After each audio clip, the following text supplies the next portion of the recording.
संयम, शिस्त आणि परिश्रम, कर्मातून लाभ मिळेल उत्तम. मकर राशीच्या परिश्रमी व जबाबदार जातकांनो, तुमच्यासाठी 2026 हे वर्ष आहे कर्मयोगाचं. शनिदेव तुमचे राशी स्वामी आणि म्हणून काम करतोय पण फळाचं वेळ नाही अशी तुमची वृत्ती आहे.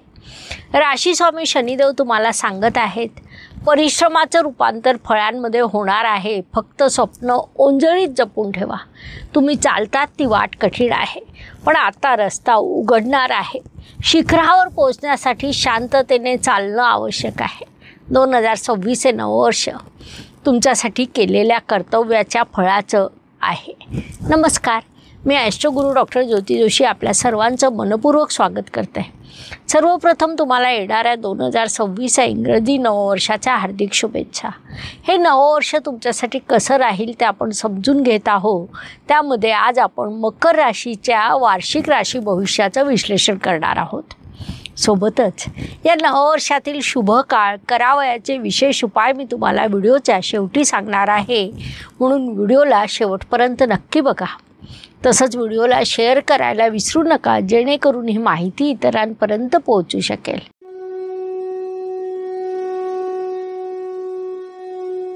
नववर्षाची चाहूल लागली की ज्योतिषप्रेमींकडून वार्षिक राशी भविष्याची मोठ्या प्रमाणात मागणी होते.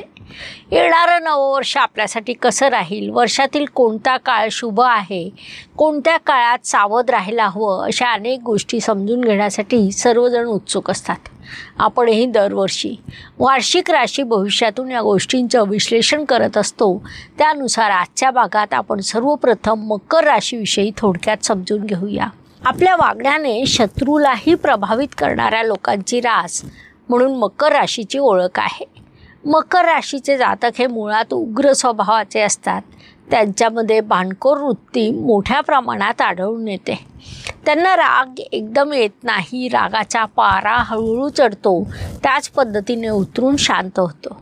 असं असले तरी परिस्थितीनुसार वागणं किंवा आहे त्या परिस्थितीत भागवणं या लोकांना चांगलं जमतं. मकर राशीचे जातक खूप कष्टकरी व उद्यमशील असतात. निराश होणं यांच्या स्वभावात नसतं. त्यांच्या स्वभावात थोडी उदारता देखील असते. परिश्रम करण्यावर ते भर देतात. कर्मशील जीवन जगतात. त्यामुळे त्यांच्यामध्ये कार्य करण्याची क्षमता प्रबळ असते.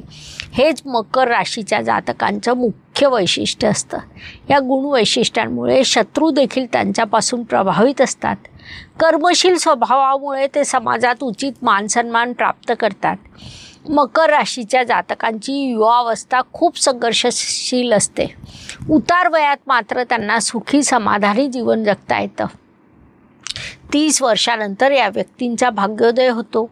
काही जातकांच्या कथनी आणि करणीमध्ये तफावत आढळते. एकांत त्यांना प्रिय असतो. मकर राशीच्या परिश्रमी व जबाबदार जातकांनो, तुमच्यासाठी 2026 हे वर्ष आहे कर्मयोगाचं.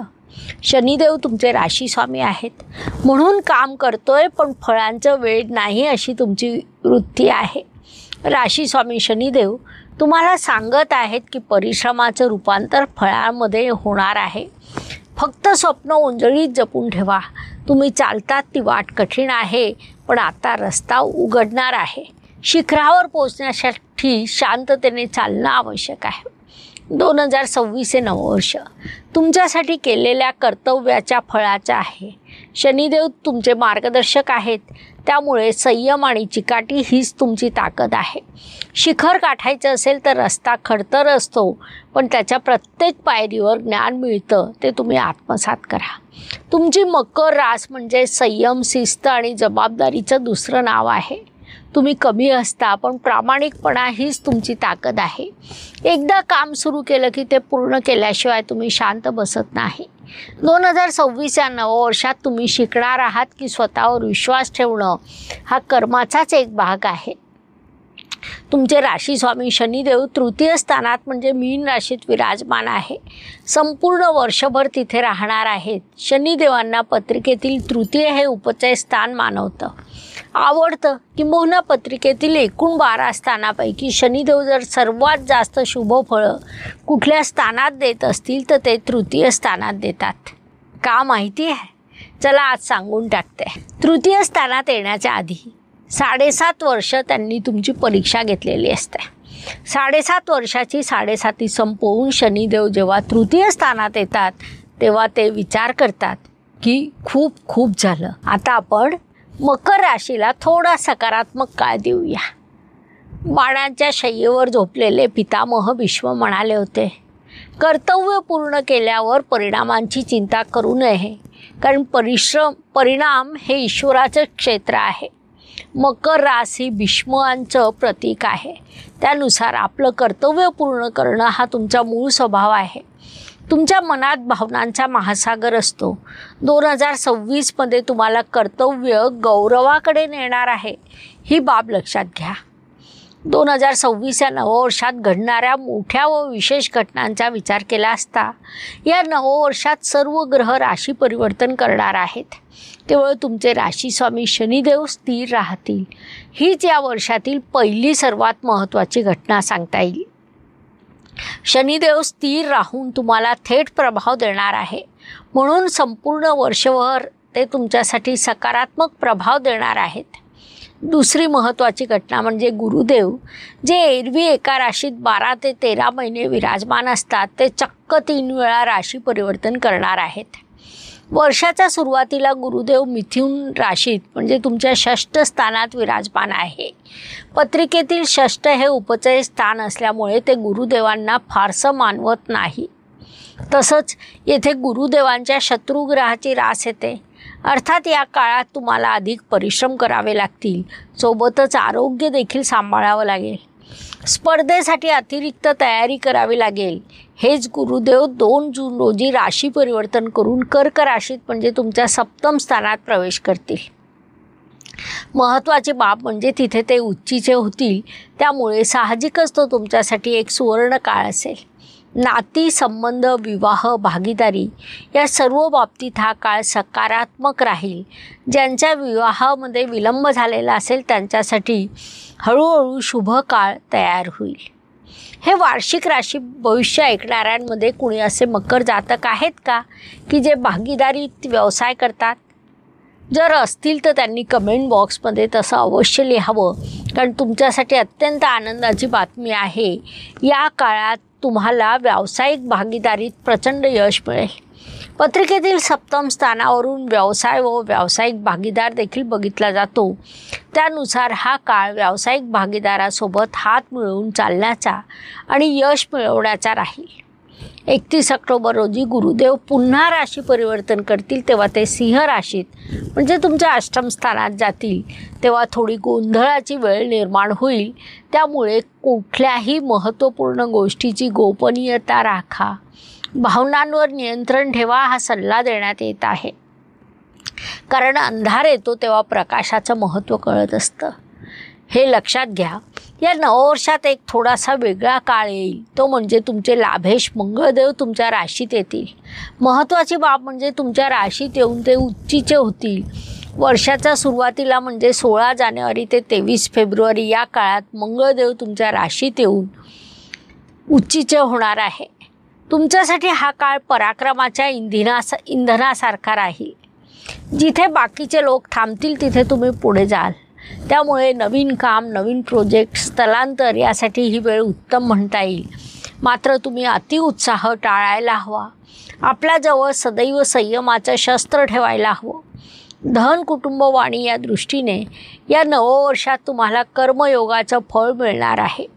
नोकरी करणाऱ्या मकर जातकांसाठी जुलै ते ऑक्टोबर हा काळ पदोन्नतीचा, व्यावसायिक जातकांसाठी भागीदारीतून मोठ्या लाभाचा राहील. या काळात धनात वृद्धी निश्चितच होणार आहे, मात्र गुंतवणुकीचा निर्णय विचारपूर्वक घ्या हा सल्ला देण्यात येत आहे. शिस्त म्हणजे मर्यादा नव्हे तर तो यशाचा मार्ग असतो, हे लक्षात घ्या. नाती आणि कुटुंबाच्या दृष्टीने मकर राशीचे प्रेम शांत असतं, खोल असतं. यावर्षी संवाद वाढवा, मनातलं बोला. जोपर्यंत तुम्ही व्यक्त होत नाही तोपर्यंत गैरसमज वाढतात. मार्च ते जुलै हा काळ कौटुंबिक दृष्टीने आनंदाचा राहील. संततीसाठी जून ते ऑक्टोबरपर्यंतचा काळ योग्य राहील. मकर जातकांनो, तुम्ही आपल्या भावना दाबून ठेवतात की व्यक्त करतात हे कमेंट बॉक्समध्ये नक्की लिहा. बघू किती ज्योतिषप्रेमी माझ्या मकर राशीच्या परिवारात आहे? आरोग्याच्या दृष्टीने जानेवारी ते मे या काळात तुम्हाला थकवा, निद्रानाश किंवा तणावासारख्या समस्यांचा सामना करावा लागेल. जून नंतर शरीरामध्ये बऱ्यापैकी नवचैतन्य येईल. पाण्याचं प्रमाण वाढवा. तसंच योग, ध्यान धारणा, मॉर्निंग वॉक या गोष्टींची सवय करून घ्या. त्या तुमच्यासाठी आवश्यक आहेत. वास्तू, वाहन, मातृसौख्य या दृष्टीने 2026 हे नववर्ष मकर राशीसाठी उत्तम म्हणता येईल. आईसोबत छान गप्पा गोष्टी होतील. वास्तूचे, वाहनाचे शुभयोग निर्माण होतील. वास्तूमध्ये दक्षिण दिशेकडे जड वस्तू ठेवा. यामुळे तुमच्या आयुष्यात स्थैर्य वाढेल. सगळ्यात महत्त्वाची बाब म्हणजे जिथे आईचं हसू असतं तिथे वास्तू शुभ असते हे लक्षात घ्या. हे वार्षिक राशी भविष्य ऐकणाऱ्यांमध्ये कुणी विवाह इच्छुक युवक युवती किंवा त्यांचे आईवडील आहेत का? जर असतील तर त्यांनी कमेंट करावी. या नववर्षात तुमच्यासाठी जून ते ऑक्टोबरपर्यंतचा काळ अत्यंत उत्तम म्हणता येईल. विवाहित जातकांनी एकमेकांना पुरेसा वेळ द्यावा. एकमेकांना योग्य तो स्पेस द्यावा व घरगुती आनंद टिकवून ठेवावा. कामात अधिक गुंतून भावनिक दुरावा येऊ शकतो, म्हणून त्याकडे लक्ष द्या हा सल्ला देण्यात येत आहे. या नववर्षात ही स्पर्धा तुमच्यासाठी कौशल्य वाढवणारी स्पर्धा ठरेल. शत्रूंना पराभूत करणं सोपं जाईल. फक्त मनात अहंकार येऊ देऊ नका. अत्यंत आवश्यक नसेल तर कर्ज न घेणं कधीही योग्य आहे. जून नंतर गुंतवणुकीसाठी योग्य काळ लाभत आहे, म्हणून त्या काळाचा उपयोग करून घ्या. व्यक्तीवर जसा स्वतःच्या पत्रिकेचा प्रभाव असतो तसा देशाच्या, जगाच्या पत्रिकेचा देखील असतो. 2026 या नववर्षात राजकीय आणि आर्थिक चढउतार मोठे आहेत. जगात अस्थिरता असेल, नैसर्गिक आपत्ती असेल, परंतु तुमची संयमशील प्रवृत्ती तुम्हाला स्थैर्य देईल. ज्येष्ठ नागरिकांच्या दृष्टीने तुम्हाला जुन्या आठवणीतून नवीन शिकवणी मिळतील. या काळात तुम्ही आपल्या आरोग्याची योग्य ती काळजी घ्या. चिंतेत राहू नका. चिंतन नक्कीच करा, पण चिंतेत राहू नका हा सल्ला देण्यात येत आहे. भाग्य आणि कर्म या दृष्टीने 2026 या नववर्षात भाग्याची बीजं रुजवली जातील. त्याची फळं पुढील वर्षी मिळतील. या वर्षात शिकण्याची, अध्यात्माची, ज्ञानाची वाढ होईल. योग्य कर्म करा, कारण तुमचे राशीस्वामी शनिदेव आहेत, जे कर्माचे कारक म्हणून ओळखले जातात. तो गुण तुमच्या रक्तात असतो. 2026मध्ये राहू ग्रह तुमच्या राशीत येईल तर केतू तुमच्या सप्तम स्थानात येणार आहे. राहू म्हणजे चंद्राचं उत्तर नोड्स, तर केतू म्हणजे चंद्राचं दक्षिण नोड्स होय. हे दोन्ही ग्रह जेव्हा राशी व सप्तम स्थानात येतात तेव्हा त्याचे प्रभाव अत्यंत सखोल असतात. म्हणून त्यांच्यावर तुम्हाला विजय मिळवायचा आहे, स्थैर्य टिकवून ठेवायचं आहे. मकर राशीसाठी एक छोटासा प्रश्न. तुमच्या आयुष्यातील 2026चं सगळ्यात मोठं लक्ष्य काय? किंवा या नववर्षात तुम्ही कोणता संकल्प करणार आहात ते कमेंट बॉक्समध्ये लिहून आमच्यापर्यंत नक्की पाठवा. कर्मावर तुमचा विश्वास असेल तर कमेंटमध्ये लिहा, मी कर्मयोगी आहे. या नववर्षाच्या अखेरीस जुनी स्वप्न पूर्णत्वास येतील. तसंच नवीन जबाबदारी, मान सन्मान, आत्मविश्वास मिळेल. तुमच्या कर्माचा आवाज हा तुमच्या नावापेक्षा मोठा असावा. वेळ कधीच कठीण नसते, तर ती केवळ शनिदेवांसारखी असते. म्हणजे ती तुम्हाला शिकवते. तुम्ही जे शिकलात त्याचं सोनं होणार आहे. संयम, परिश्रम आणि चिकाटी हे तुमचे मंत्र आहेत. कठीण परिस्थितीत तुम्ही पुढे जातात आणि यावर्षी देखील जाणार आहात. यश तुमच्या पाठीमागे चालत येईल. आपला प्रवास सुरू ठेवा, थांबू नका. कधी मंद तर कधी वेगाने, पण चालत राहा. नववर्ष तुम्हाला थांबवणार नाही, तर तुम्हाला नवीन ओळख देणार आहे हे लक्षात घ्या.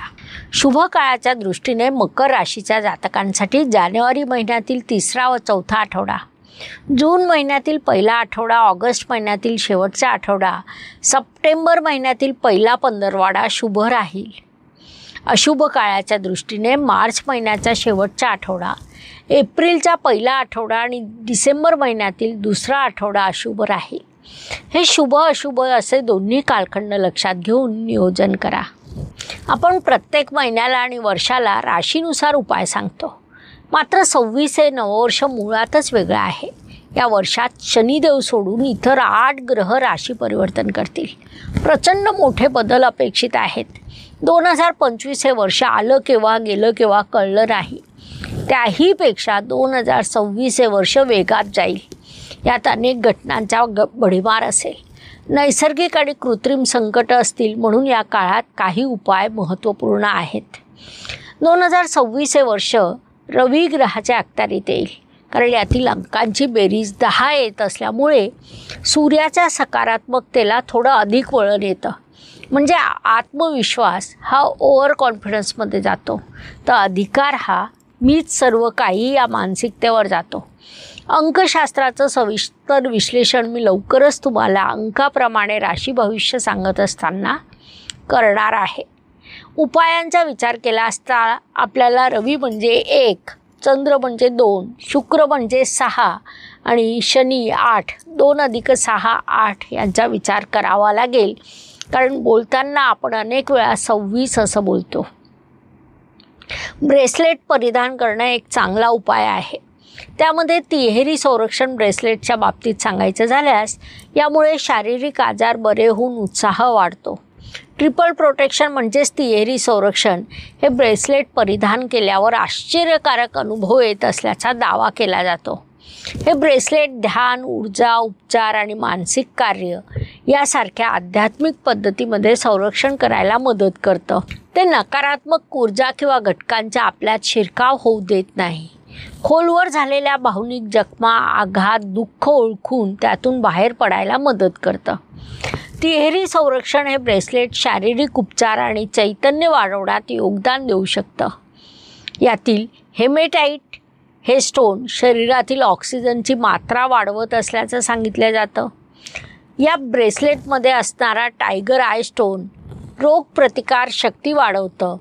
तसंच ब्लॅक ऑब्सिडियन स्टोन हा देखील आहे, जो तणाव कमी करायला आणि शारीरिक विश्रांती करायला सहकार्य करतो. एकंदरीत जीवनाच्या प्रत्येक टप्प्यात आणि अडचणीत हे तिहेरी ब्रेसलेट आत्मबळ वाढवत असल्याचं सांगितलं जातं. हे ब्रेसलेट घ्यायचं असल्यास डिस्क्रिप्शन बॉक्समध्ये लिंक आहे. सोबत तुम्हाला ॲक्टिवेशन कार्ड देखील प्राप्त होईल.